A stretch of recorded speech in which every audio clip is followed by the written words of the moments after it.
Hey everyone, Jimmy here with Panacea Coffee, and today we're going to do another classic brew method, and that is the moka pots. Now, chances are, if you visited your grandparents' home, this was sitting probably in the back corner of their oven, right?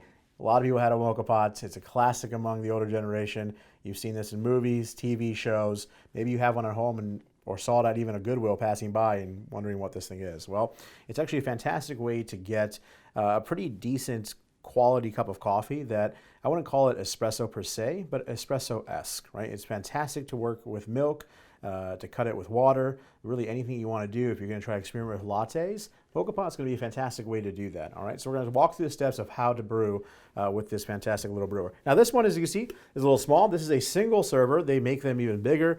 You have double server, and I've seen some gigantic ones as well that you can put on like literally on a fire in a campground site and get your coffee brewing that way as well. But I like using the single serve here for our purposes.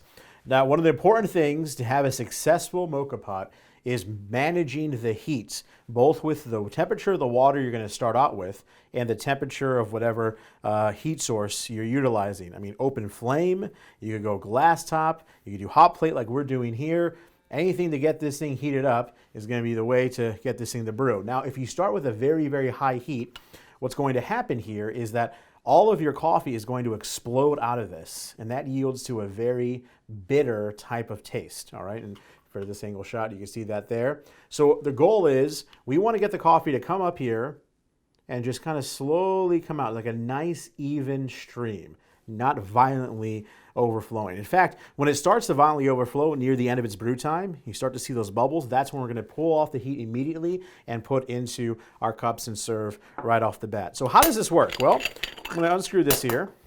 We're going to put water in the basin of this, and there's a little blow-off valve here, blow-out valve. And you're going to pour the water right to the bottom of this. And again, when you're doing this at home, it's going to be easy to see where you pour your water in. Now, what a lot of people do wrong, number one mistake, is that they start with cold or room temperature water. They put it on their server, and guess what that yields to? Either very, very long brew times, or they turn their fire up to a high heat, and it starts to overflow in like 45 seconds, and you're like, why does the coffee taste so bitter? Well, that's because you're not using the best kind of method, and that's what we're here to learn about today. So we're going to start with pretty close to boiling water to begin with. Pour it in, okay? Put our ground coffee in this top little container here, and then we're going to seal it with this lid. Now, in terms of the coffee that we are using, you want to make sure that you're going pretty fine, right? It's going to be compacted here. Now, you're not going to do any of the compacting. Don't stamp on it. Don't use anything. You're just going to pour it in. You can use your finger, just kind of wipe across to get any excess off and leave it at that. The pressure is going to come from the water going up through here and it being sealed by the end cap right up top, all right? So you can see the gasket there. That's going to yield to the pressure, and that's how the coffee comes from the bottom all the way through the top, all right? Perfect. Let's go ahead and put our coffee in. All right, so for this single server, what we did was did 15 grams of whole bean, and then we ground it. You can see it's pretty fine there. And again, I don't have to worry about tamping it down and compressing it. You just want to get a kind of even swipe across to make sure there's no grounds around the rim of the edge here, all right? Now, what we're going to do next is very important. This is where we're going to go ahead and pour our water in. Now, you need to have some type of device because guess what we're doing? We're pouring hot water into something that is metal. So what's going to happen to this metal? It's going to get hot. And if you then try to pick this up and put this on, you're going to burn yourself. How do I know? Well, it's happened to me multiple times, all right? So I'm trying to share my knowledge with you so it doesn't happen to you. Okay, so we're going to go ahead and pour our water in. And we're going to get right up to that line right underneath the little valve there. And stop. Okay. Go ahead and plop this in. Sets just nicely. Now again, you want to grab this, but it's already hot. So I'm going to set this here. We're going to take a towel or something you have nearby. Hold on to this, and now I go ahead and twist this on. We want to get it pretty tight. We don't want any of this water coming out, okay? Perfect. Now we are ready to go. Feel free to open this up while it's brewing. In fact, that's exactly what I do. Reason being is I want to pay attention to the stream. If all of a sudden it comes boiling out, I know I've gone way too high with the heat. If it's going past 5 minutes and nothing's happening, I've gone too low, okay? So your sweet spot's gonna be about 3 to 5 minutes, depending on the quantity of water and how hot of water you put in to begin with, and the time that's taken between you pouring the water and starting at your heat source. So I have a hot plate here. We're gonna turn it up to a medium heat. So for this, that's about a 3.5. And now the fun part is, we wait. While we're waiting, let's talk about the history of the Moka Pot. Well, it's been around for a long time, as early as around 1933. And again, it was an easy way to get espresso-esque style coffee into the home, right? Espresso machines historically have been expensive. And to this day, they're pretty expensive.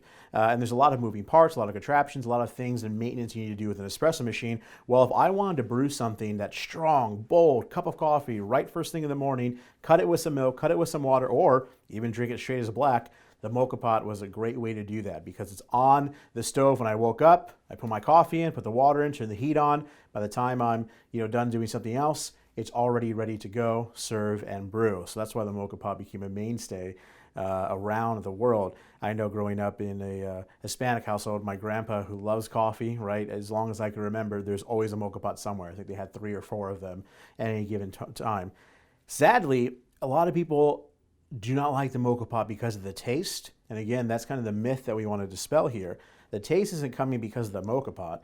The taste is bitter because of either not being brewed properly or not being cleaned. That gasket that I showed you a little earlier could get pretty gross if you don't take the time to clean it. And that's going to yield to a poor tasting cup of coffee as well. So you want to make sure when you're done, you could rinse it out, but at least once a week, do a full, take out the gasket, completely clean all the parts out so you don't build up any gunk in there over time. As long as you take care of this, this could be something you can pass down through generations. It's a fantastic piece of equipment to have in a kitchen, just like a cast iron skillet. All right, so as you can see, we have a nice steady stream coming out of this.